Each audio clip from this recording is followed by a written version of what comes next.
Okay.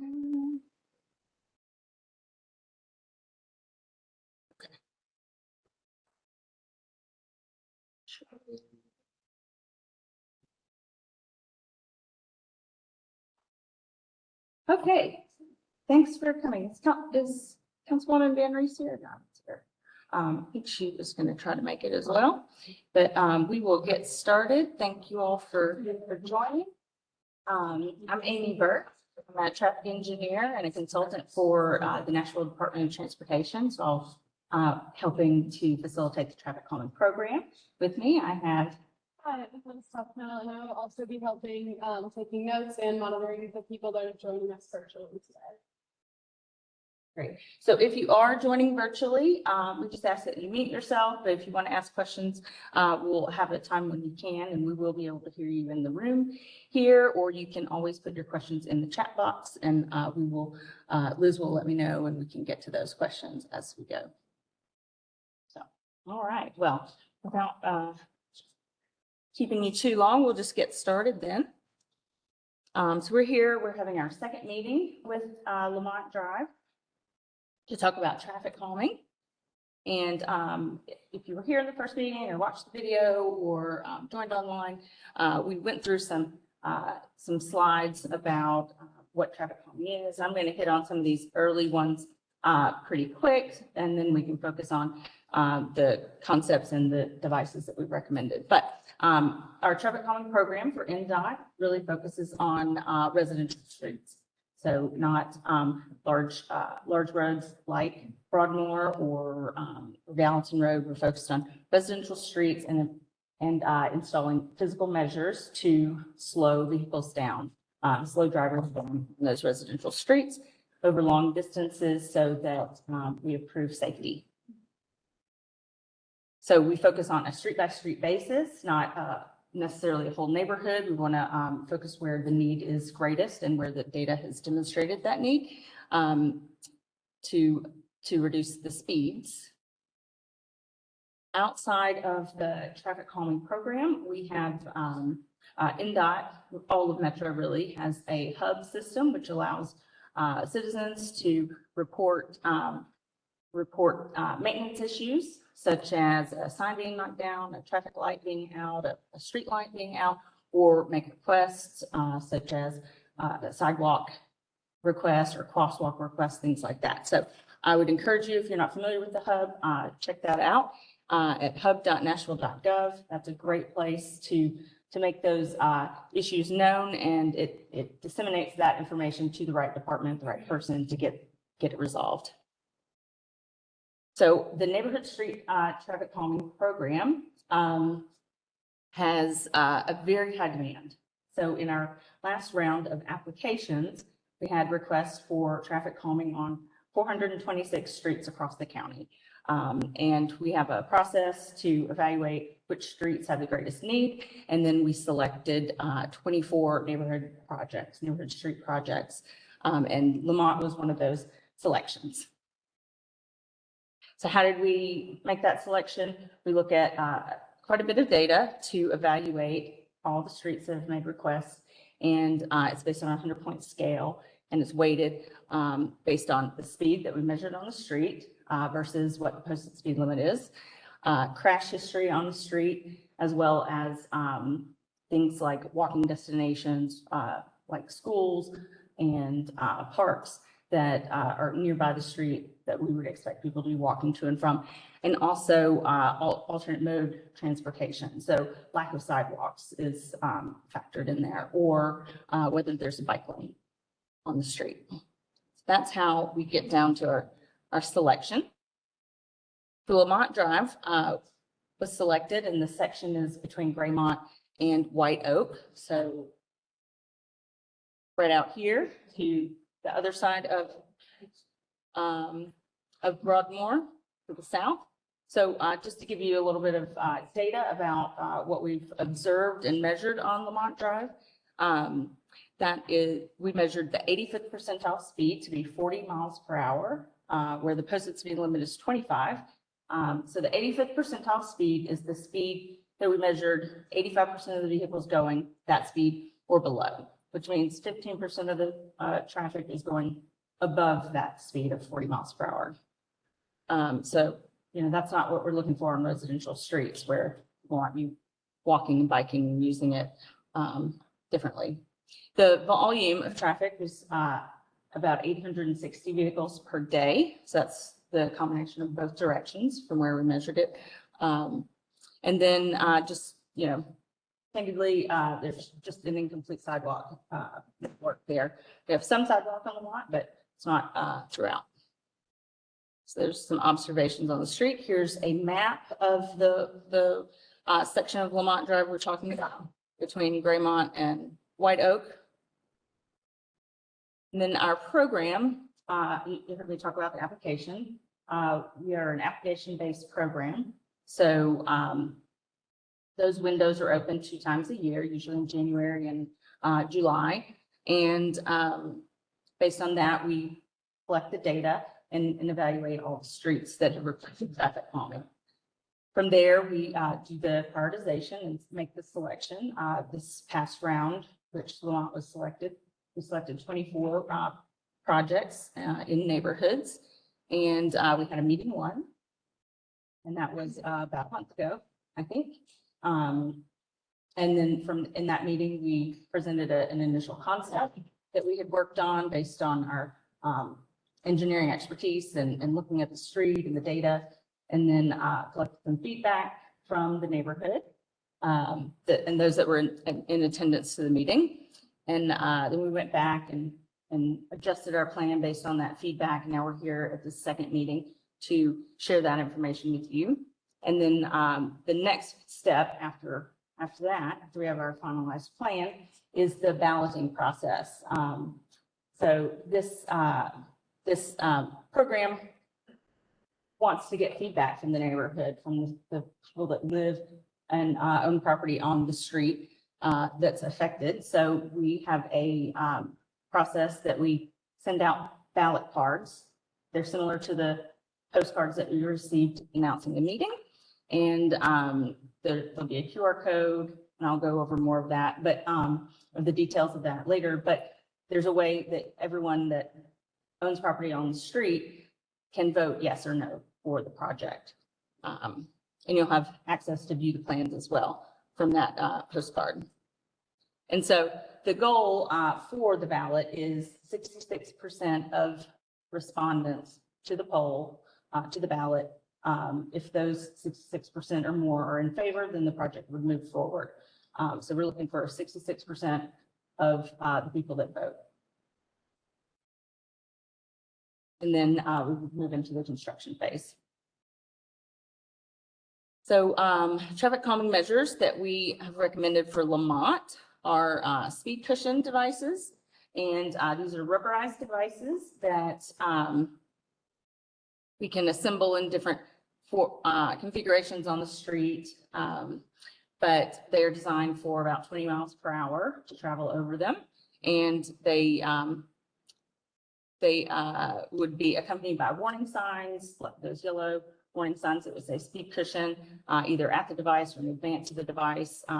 We will put them in a series on the street. So about 400 to 600 feet apart is what we're looking for typically, to space those along the length of the street so we can get a consistent slower speed along the length of the residential street. Depending on the width of the road or the configuration, we would install them in sets of 2 or sets of 3 typically.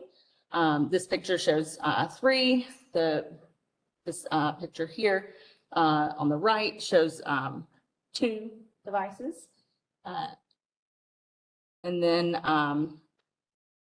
these devices have gaps in the way they're configured so that emergency vehicles aren't as affected by having to travel over them. We avoid driveways and how we locate them. We're also avoiding steep grades in where we locate to put these devices. They're very effective. They're very popular in this program. A lot of neighborhoods want them on their streets. Let's see. So on the north side of Lemont, we're looking at a north of Broadmoor, that is. We're looking at a device that's 10.5 feet long. At the meeting, the last meeting, we heard there was concern that these would be too abrupt, too abrasive to drive over them. So what we're recommending on that section is to add another section of the rubber device, make them longer. That makes them a little smoother to travel over. So they'll be smoother than the ones on Gibson, if you're familiar with Gibson, and that deployment of speed cushions. So they're a little bit more comfortable to drive over. So I'll jump into the plan here, but this is, Liz has a few handouts, so I'm going to hand those out so you can see it a little bit more closely, because I know it's kind of hard to see it on the screen here, but what we're looking at are sets of two. One side of the sheet is north side, one side is the south side of Broadmoor. But thanks for coming, Councilwoman. No, it's okay. Thanks. Glad you're here. So to go over this, what we're showing on the screen are 6 sets of speed cushions between Broadmoor and Graycroft. And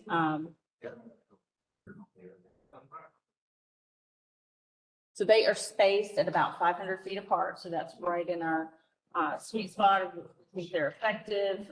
So because we want them spaced in such a way that drivers don't drive over one slowly and then speed up and have a long distance where they can really catch their speed and get faster. We want them to be able to know that another one is coming. They'll be paired with the warning signs that are shown as an example on the left side of your screen.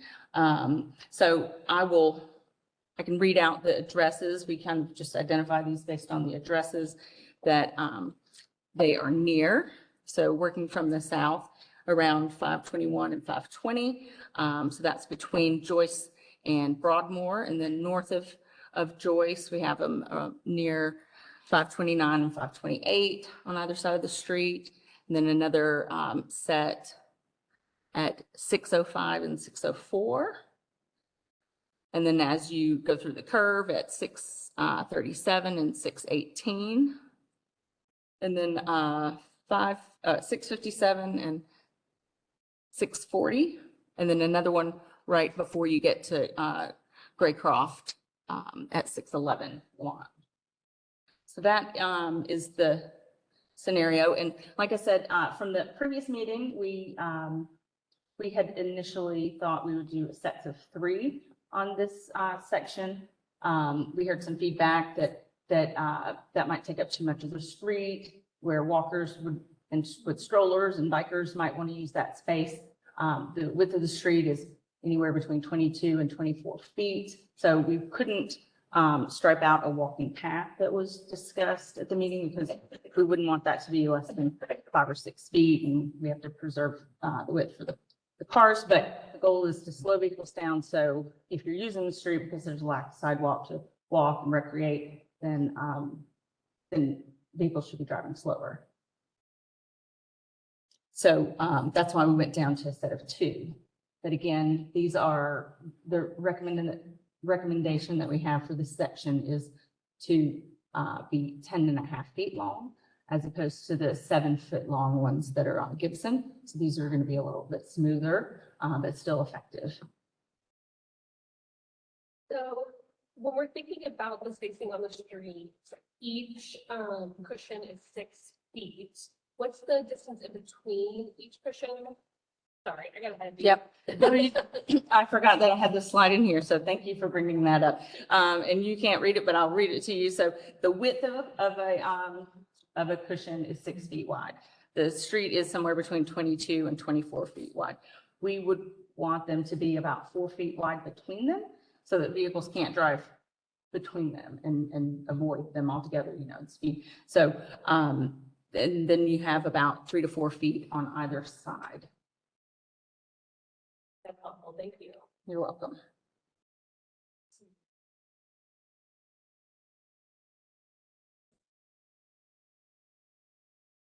So I'll jump into the south side of the street between South south of Broadmoor down to the end of Lemont. And this section, we've identified 3 locations we could put speed cushion sets. And the first set, we'll start from the north from Broadmoor. The first set is really right in the middle between Broadmoor and Maplewood Lane. So it's near 505 and 504 Lemont, but that, and again, we're trying to avoid driveways. Then we have another set, and this set, we're looking at doing a set of 3 because the pavement width is so wide. It's up to 30 feet in that 30 feet wide in that section. So we want to make sure we're covering the width of the street. So that would be a set of 3 speed cushions. And that's right kind of near the gateway of Poplar Glen. So as you enter the neighborhood, really trying to set that tone to slow down as we get to that point. And then another set, it's really between 429 and 431, and 428 and 430. So this section of Lemont Drive is unique because lots of driveways. And so these would be not right at driveways, but it's a little bit tighter and closer to driveways than we typically would do, but we still wanted to try to get some slowing down there. At the last meeting, we talked about doing a set of cushions in the curve by the mailboxes. We did a little bit more investigation and didn't want to put it in the curve because that's kind of where the road bends there. So that's why we moved it up to the north just a little bit near those driveways. But both of those sets would be, 2 southern sets would be sets of 3. So the pavement is 30 feet wide. Yes. Is there any different styles there than To the apartments. Oh, on down. It's really very hard to find a location to put them because of the driveways. I know that was a question and concern previously, to try to get another set closer to the playground.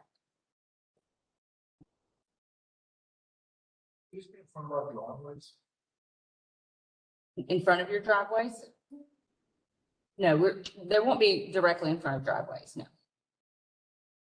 I remember last time we talked about like a combo of that plus like, and I know you talked about how like painting on some streets, it won't really work given the amount of space, but like maybe is there still an opportunity for some of these locations to have like either the painted, like the painted street or like the signs that throw your speed limit up, or like the show the speed limit and show you how fast you're driving. Mhm. And it's still on the table. Or... So are we talking specifically on this section of Lemont, or just in general? When we are able to space them pretty well like this, which is about 500 or 600 feet apart, we don't expect the need to have the flashing, the radar feedback signs, because they should be slowing down in order to. I just asked that. I got turned around south at like right at Hopkinson like a month ago or so, and I was in a neighborhood where there was a combo of those and the sign. I'm glad you said you're making them longer, because the ones that I hit, I hit it at 20 miles an hour, and I was like, wow, this is intense. But the sign, the flashing speed limit sign was really actually more effective to me, but that was just, I guess, like more of a real start. Personally, some of that is all it does is puts a problem on another street. People cut down other streets. I've seen people dodge them when people riding bicycles and stuff, and I live at 614 Mott. I don't see no kids playing in the streets. I don't see them. Ton of people riding bicycles or kids playing. I mean, and I know that people do speed, but you create a problem, you create 2 or 3 other problems, you know. People stop it, people running over them, people going down other streets maybe. So, you know, you can't put them on every street. So I just don't, and also, I retired from the fire department here and I had to drive down the streets with these things on. It's a big hindrance for our response time. But you got, I mean, every second counts and you're dodging speed bumps and driving. I'm not a fan. For what they do. Now, I mean, sure, if you got a bunch of kids playing somewhere, some people, I've lived there for years, I don't see people. And Yep. especially on the lot drive, if you put those something, I mean, there's not room for bicycles and stuff down there anyway. We don't have any sidewalks. I mean, Right. you know, you got sidewalks on the other end. You do have people that ride bikes, and I go across the street every bike every day, from the border. I walk from the lot tonight, so a lot of the people that go walking. Well, I'm not saying that we walk up down the street. I'm just saying that. I get you. I just think a lot of people that their kids out of the lot. Yeah, okay, but you gotta admit, what she talked about, what they're doing, you're gonna create problems on other streets. Yeah, it's impossible to make those other streets look like Okay, street. all right, for my. Yeah, so, For Lamont's the only problem, then put them there. But Lamont won't be the other problem. Once you do this, there'll be problems on other streets. They're gonna cut down other streets, so they don't have to speed bumps. Well, I don't know if you're here the last week, other people talk about that, and other streets are having problems. Like they already do it on Fremont area. That's what we have police for. You can't put them like I said, you can't put them on Gallatin Road.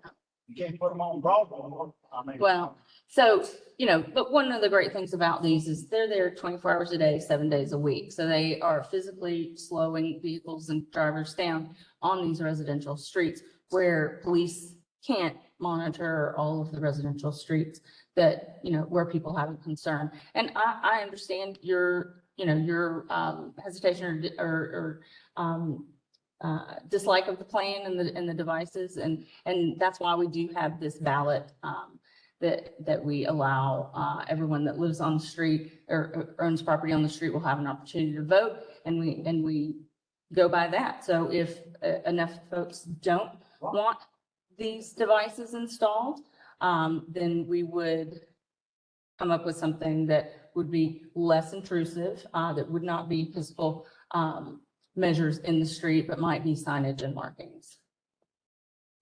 How do you check the speeds on the street? Got on the other radar things or anything there? How do you know what people are doing? So we install these pneumatic tube devices across the street, and so they measure the speed as the wheels hit the tubes. So you said about 15% of cars are going over 40 miles an hour. Do you have any data or educated guesses about what that percentage is going to be after these are installed? Like, why should there, like, are you expecting any cars to go over 40? And what's an acceptable percentage? Sure, that's a great question. We have information, where these devices are installed, that vehicles are slowed down. I can't give you the exact data points. NDOT is working on some before after studies of where these deployments have been installed in the city. But overall, they are expected to bring speeds down to 20, 25 and 30 miles per hour. That's what they're expected to do when installed in a series and so forth. Yes. Yeah, and actually, that would, to your point, it would actually diverse traffic, because even though the street definitely want, I'm now going to stay in Southern State Drive because there's no advantage anymore to take Lemont. They're not going to bleed through the neighborhood because it slows them down as much. Lemont became a racetrack, and the reason this entire thing came up is because we have right in the front of Dallas's house, we had several cars that ended up in the ditch. Susan Langner's mailbox was destroyed twice by a car within the 3 months' time because people speed down that street and then lose control of their car because they don't realize how fast they're going on that stretch. And when you don't see kids out there because it's way too dangerous, so it's kind of the chicken and the egg question. Are you going to let your kids out and see how many of them die before you start doing something, or are you going to not let your kids out as long as we have that problem? I mean, I see your point for the emergency vehicles. And And yes, it's a matter of seconds for them, but it's also a relatively short stretch, so. Say. And that is why we use, to bring up the emergency response, that's why we use these type of devices that they may have some effect, yes, but not as much as, if the device were solid across the street. Do you have any data on like ours in the last 5 years? I can get that to you. Yeah, we- I don't know. That was like one of the top criteria for why it was selected. Right. It's not necessarily based on just fatal crashes, but Yeah. just crashes in general. Yeah. It's part of our selection criteria. Yes. Just a question, if one side, the north side, besides there, if the south, I mean, I get that we're watching it from being on south, but I do feel like we have different issues. Mhm. I'm on the south, of the 422, make up the park there, that's come from the apartments, and our cars, we're property industry guys. Our cars get damaged every year. I would not let my kids park on my street. Yes. That's how dangerous it is to park on my street. I'm right at curb, doing all voluntary, come from your apartments. And there's no mercy. No mercy. So I don't see any other option as far as speed bumps to actually help our issue. I get South's issue may not be the same as you. I don't know. Right. So, answer your question, for anyone that couldn't hear it on the call. The question is, can the North and the South have separate, voting, separate ballot results? And yes, we would do that because they are a little bit different. And we can manage that on the back end. That question over here. Yes, I live in Belgium, right on the corner with the finance, Mhm. and walks, don't stop, cars are running to my age. I remember that. And I don't, where is this 521, that first, one of the first speed bump you're gonna be, I'm not thinking about it, I don't see the point. So she runs off to a lot drive, if there's a speed bump before they can give it to you. 520. It's right around 520 and 521. Is the first day. Mhm. That's the first one. Okay. So, it'll be, For Joyce.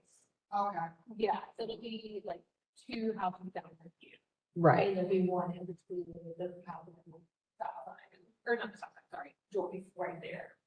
So we have to put it some distance away from the intersection, of course, but there will be signage so that drivers are seeing those devices that they're approaching as they turn off at Broadway. I don't, like, what is the opportunity is,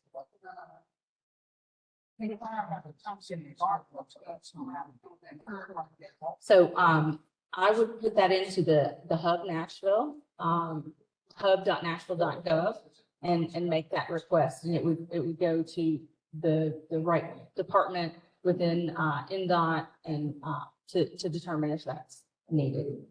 If you, will give you a claim number. You email me that at the same time as you help make sure it's all there. Yes, question over here. I was in Palestine superintendent and this was discussed. Is there a reason why it stops at Greengrove and doesn't go all the way to Saunders? I've definitely had, at least my experience, like with walking my dog there, is like people come kind of flying around and like, so there's no four-way stop or three-way stop. Yes, so the question is, why does it stop at Graycroft and not go all the way to Saunders? That was what was applied for in that application, and so that's the limits of our street that we've evaluated. But that doesn't prevent you from, if you like it, if it's installed or whatever, you can apply as well for that section. We're not gonna be the options for all the other things you can do. It's all for us. So we, the ballot is necessary for vertical devices or devices that are installed in the roadway. So we would ballot that plan based on, I feel like there's several folks that want this plan, that like it. I understand there's some that don't. But that's what the ballot is for devices that are installed in the roadway. If that, for whatever reason, doesn't, get the favorable votes, necessary, as required by our policies, then, we could look into some other, less intrusive devices. Well, see what I said when I was talking about before. All right, you got Saunders Avenue, you got Broadmoor, and people go faster on Saunders and Broadmoor. Okay, then you got Lemont. Mhm. So you're gonna, like I said, you're gonna create these other streets where people are gonna be going faster on. What's the difference? I don't The understand. difference is that we're here to talk about Lemont, not the other streets. The difference is that we're here to talk about Lemont. Right. And this street, we like Lemont, we live on. The other streets. I live on Lemont. So, okay, that's fine. And I don't see the reason. And the, So, well, no, When you drive a They, but yes, they can't go any faster than Broadmoor. I'm telling you that. I understand your, but all I'm saying is, you solving one problem one place and you put the problem somewhere else, people are gonna go off. The main trucks are already a problem. Yeah, I don't think there's. So- There already is. So like there's already a problem. so there may be, there may be some diversion of traffic. Thinks that we should. I mean, my question is, you're gonna put speed bumps everywhere because that's. Not unless not unless the residents that live on that street, that own property on that street are asking for some measurements on some devices to be installed. So like I said, we're an application-based program. So residents, property owners on a street can apply for traffic calming. So, some streets aren't, some streets can't have traffic calming on them because of the size street it is or the nature of the street. But yes, if streets, people apply for traffic calming, and if it qualifies based on our prioritization and measurements, then other streets would be able to qualify to get traffic calming. So, for example, Joyce or something like that. So, Calm it down on Lemont, set up radar on Saunders. Let the policeman sit down there. I live there, let the policeman sit down there and give people tickets up. right. Well, again, police, they have a big job. They have a lot to do and can't be on every street all the time. When people are speeding, they've got crashes to respond to and so forth. So, that's why these physical devices work in concert with enforcement, to slow vehicles down. When ballots go out, is it just gonna be that people that live on a block that's voting, or people that still have to go down that street like people standing there, great, join the bike, great bar, or Right. do they vote as well for?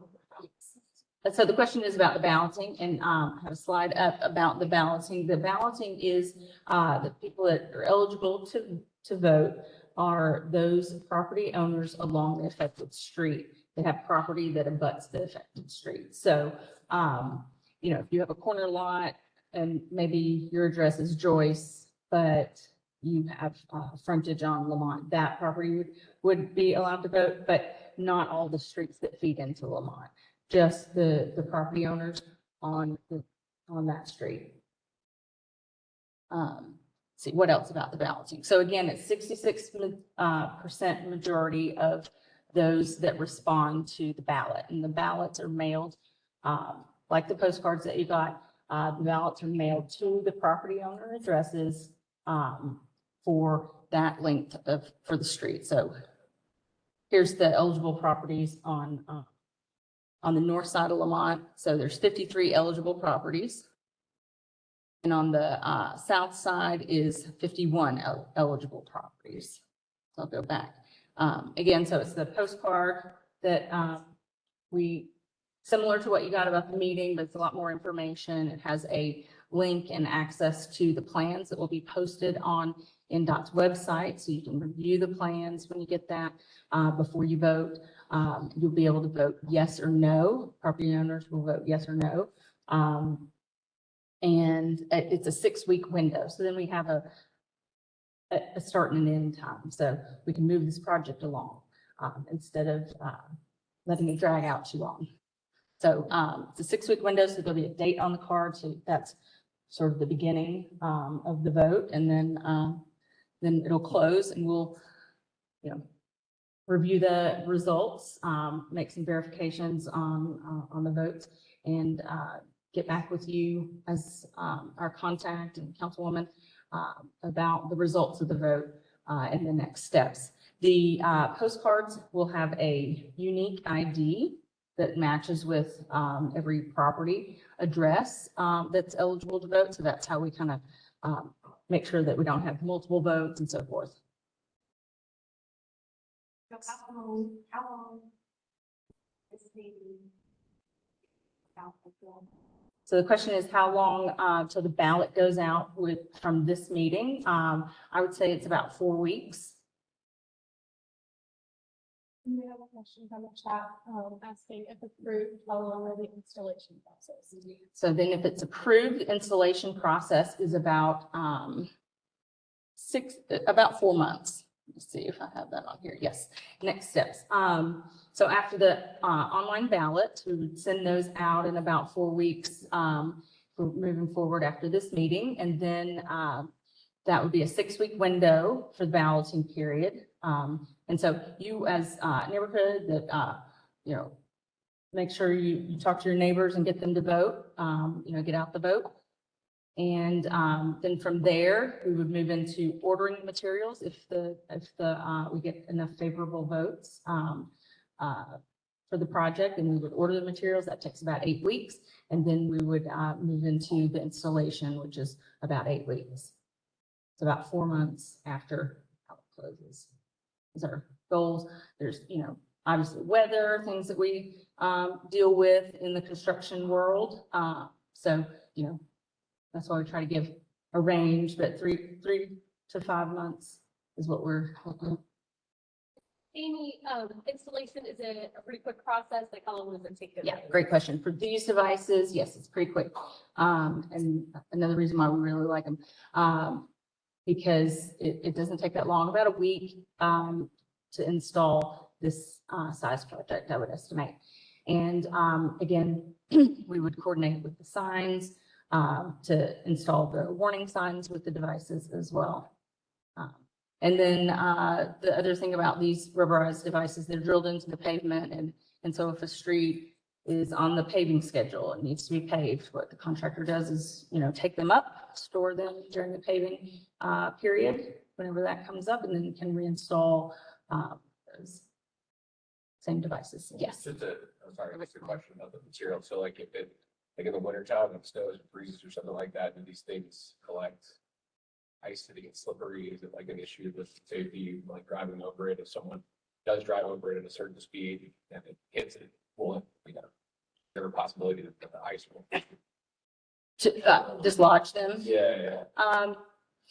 No, we haven't experienced that, but NDOT will maintain them as needed. So again, if you see issues with them after they're installed, just put that into the hub and it can be handled. Question over here? Yeah. They last a really long time because they are rubber. But yes, if they get damaged, then they become maintenance, and NDOT will fix them. And again, because they're modular, it may not be a wholesale change. We can just order a few of the pieces that we need to fix that one. Yes. So if you know one from your property, then request it from somewhere else. Yeah, talk to me. I'll be happy to try to avoid. Okay, yeah. Let's we'll just see what that is, where it lays out in the plan. But we want to try to make a plan that works for the neighborhood. So if you stick around after the meeting, we can talk about that. So from the chat, will there be any road lines painted in this process? No, this plan doesn't include any striping right now. Yes, Councilwoman. Remind me, How many applications are, pending right now? How many? Yes, so we, as of the winter 2022, we had requests for traffic calming on 426 residential streets. And so that's the pool of which this neighborhood was selected. This Lemont was selected out of 426 streets. And so the program selects about 50 streets a year. And so we're, we'll be working towards another announcement and selection through the fall, coming up at the end of the year. So high demand, and we have really positive feedback from these types of deployments of traffic calming from residents along those streets. And I know you mentioned for going, with the 10.5 feet long ones. Mhm. And this is a tough question, but do you have a street you could drive down that has that? I do, it's in, there's one in, West Nashville, Breslin. Oh, okay. If you're familiar, it's right off, of Charlotte and I-40, Yes. right, that traffic light. Yes. I think he covered this for meeting. That wasn't necessarily. Right. So, He said last time. right. So if the ballot measure, fails, if your street does not, receive 66% of favorable votes from property owners, then, that means that we would find that there's not a appetite for vertical measures on Lemont. But we could come back and do something more, less intrusive, such as signage and. That types the same initial application, or does that require a secondary? No, it would be tied to the same application. You would not reapply.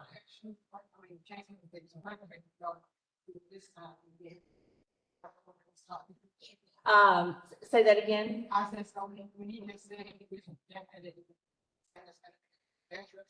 But it's part of the business application, I'm saying. Down the road, can go apply for another part of the application, but my theory is this opportunity more likely to the chance of these, goes down. The chance. Right. It's like, what is that?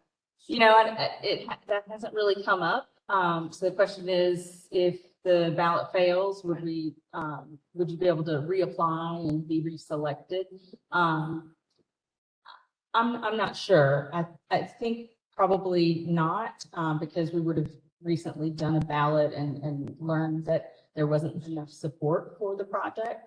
But you can always apply and talk with your councilwoman. Oh, yeah. Ultimately, this is done because of safety.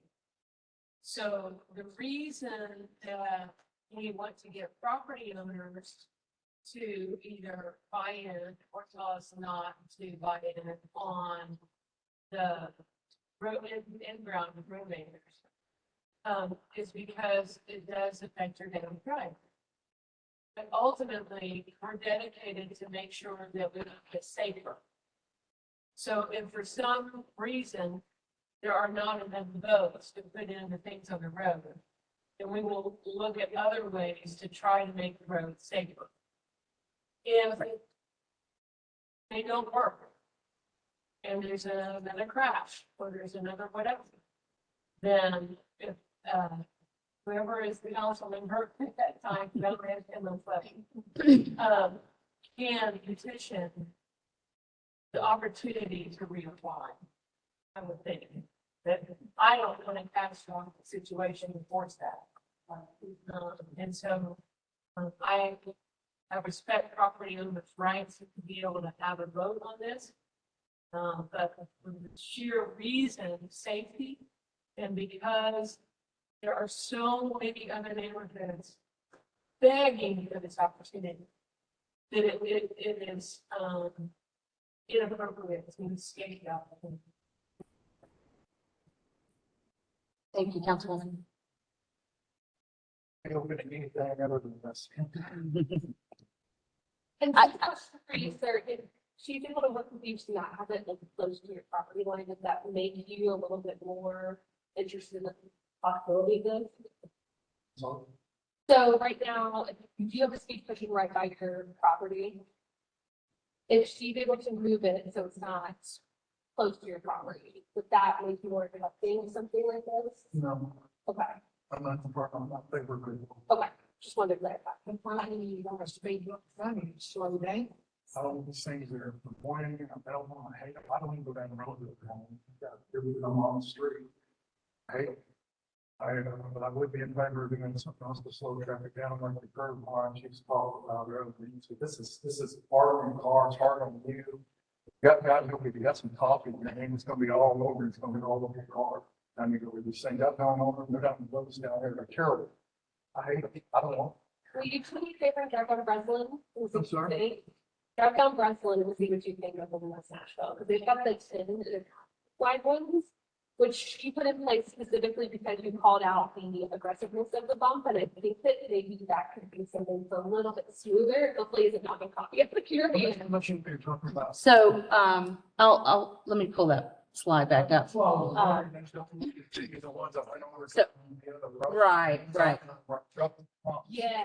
So let, Might be different. It was an experience. I'm not sure. at the, so at the last meeting, If you drive, you're supposed to be driving on Gibson, you're not still your fault. at the last meeting, we did talk about Gibson. You're not supposed to be driving. At the last meeting, we talked about Gibson being an example of the devices that we were talking about. And those are 7 feet long. But hearing that there was some concern about not liking the devices, finding them too abrupt, we have come back with a modified plan, listening to you, sir, and others that were at the last meeting to recommend a longer device. So they're longer than the ones that are on Gibson by 3.5 feet. And so they're still effective, but they're a little smoother than the ones that are on Gibson. So the device that or the location is Breslin Drive in West Nashville, if you want to go check it out. That's a place where I know we have some that are installed at 10.5 feet. I can't think of any in this part.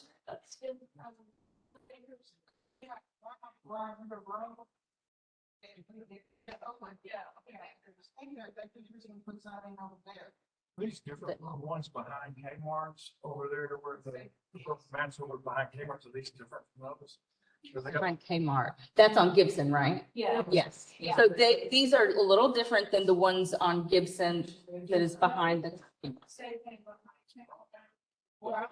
not. They're more like a stand. So they have a flatter section on top, so that the ones on Gibson have 3.5 feet, 3.5 feet, and they meet like that.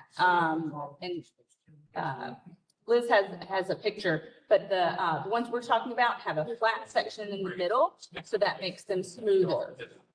Because I've read down some ones over. I just agree that you still want to make sure that They were like that. Yes, thank you, Taylor. Yes, question. Also. Sir, we have another question, if we can hear that. You said there were more than 400 requests, and you had capacity for about 50 of them a year. That's like a decade before we could get through the projects that people want right now.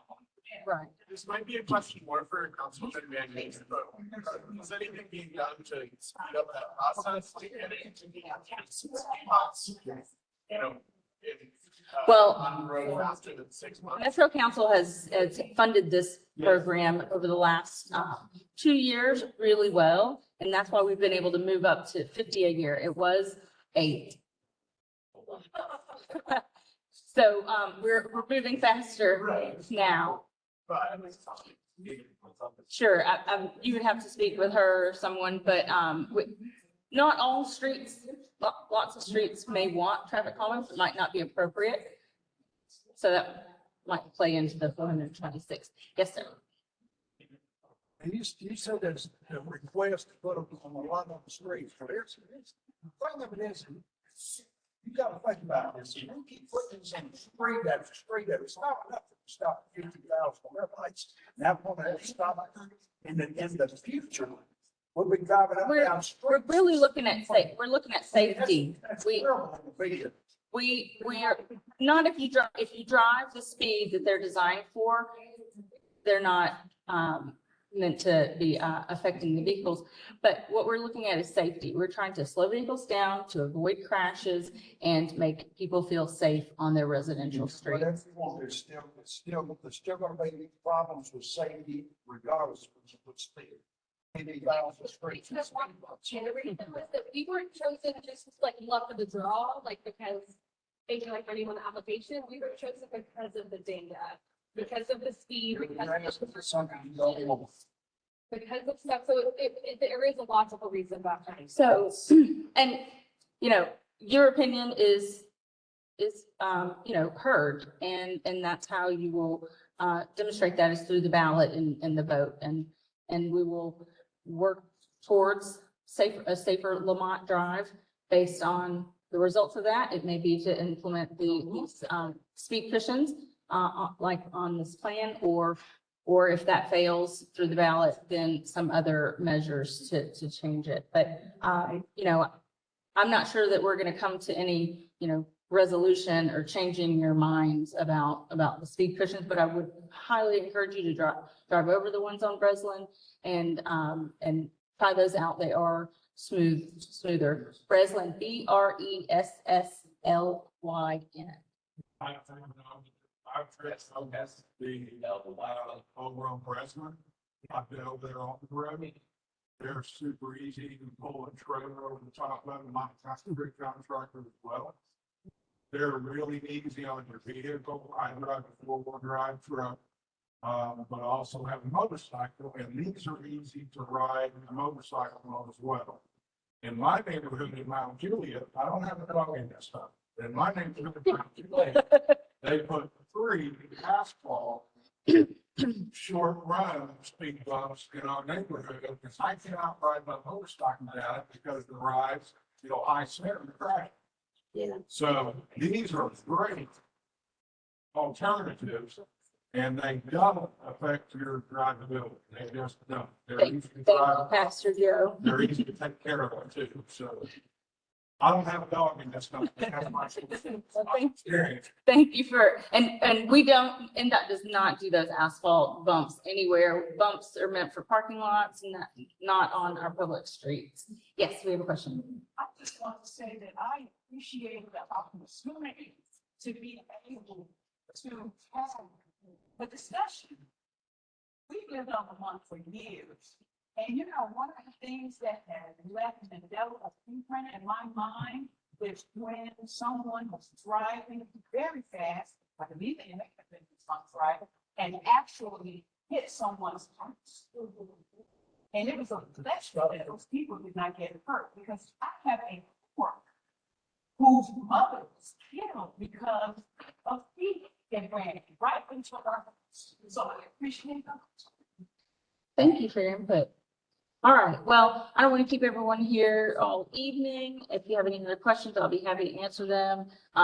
Speak with me after, but I think maybe it's time to wrap up and move into the ballot phase of this. I'm feeling like we have a significant number of people that are in attendance. I think we have a question on the chat box before I wrap up. Sorry, one more question in the chat, and that is, will having the speed cushion level straight improve or decrease property values? And then The question is, will these devices installed on the street, these speed cushions, affect property values?